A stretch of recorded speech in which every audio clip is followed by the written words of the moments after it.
chronique du temps qui s'éloigne de nous.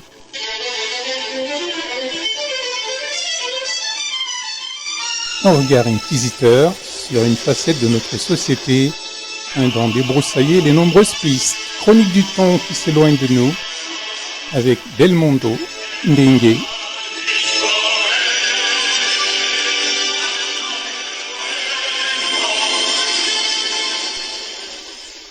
Bonjour, bonsoir au micro, Belmondo Ndengue. Bienvenue à cette première émission sur les chroniques du temps qui passe.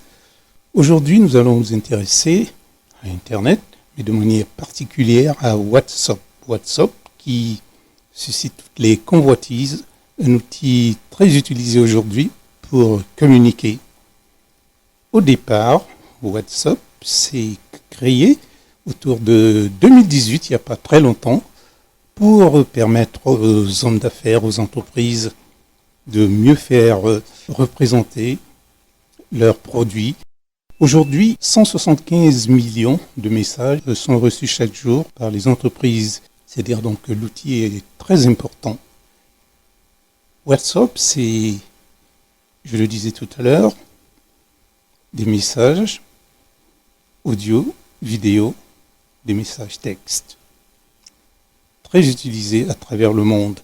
Mais selon les statisticiens, comme toujours, c'est les autres qui font des recherches et puis publient des infos sur certaines questions.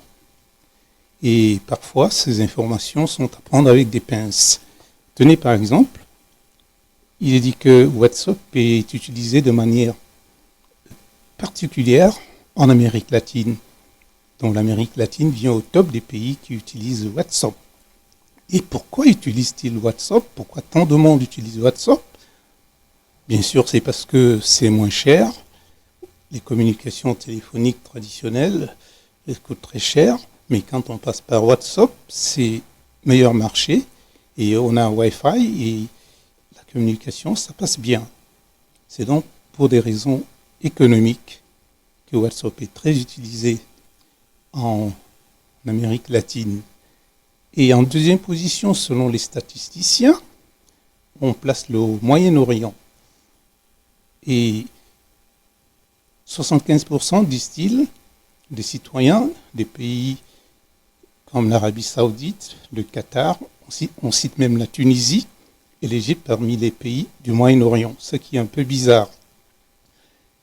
Dans les Émirats arabes aussi, donc 75% des populations de ces pays utilisent WhatsApp. Et en troisième position, il y a l'Asie. L'Asie compte près de 2 milliards, 14 utilisateurs de WhatsApp. C'est énorme quand on connaît la population de l'Asie. Donc près de 2 milliards, 14 millions de personnes utilisent WhatsApp en Asie. Ça c'est dire donc 50% de la pénétration au niveau des communications passe par WhatsApp. Et 87% d'utilisateurs d'Internet se servent de WhatsApp. Et en troisième position, au niveau de l'utilisation de WhatsApp, nous avons parlé de l'Asie. Première position, l'Amérique latine. Deuxième position, le Moyen-Orient. Et troisième position, l'Asie. L'Afrique et l'Amérique sont considérés comme de nouveaux utilisateurs de WhatsApp.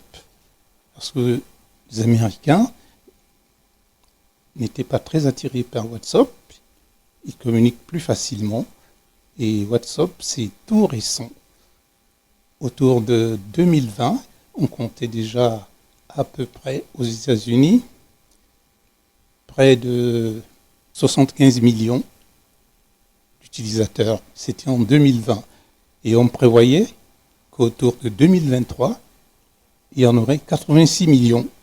On est en 2024 et au moment où je parle, il y aurait donc aux États-Unis 86 millions d'utilisateurs de WhatsApp, ce qui est une progression, mais un peu moins que dans les autres parties du monde.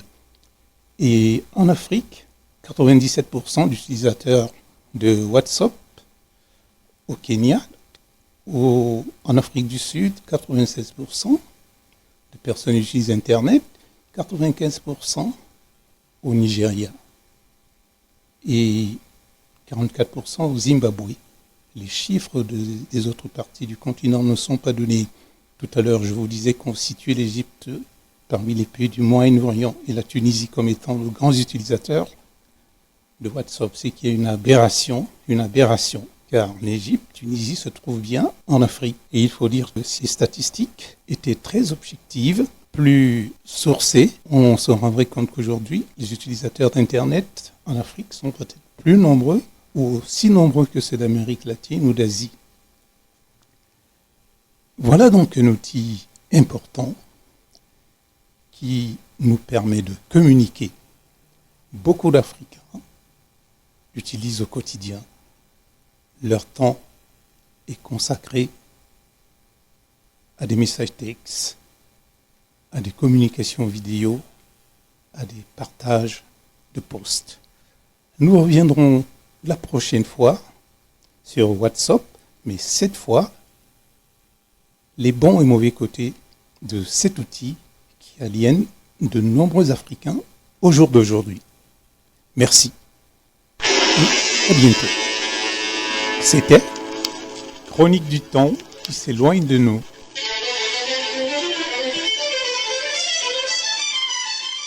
Un regard inquisiteur sur une facette de notre société, dans débroussailler les nombreuses pistes. Chronique du temps qui s'éloigne de nous, avec Belmondo Ndenge.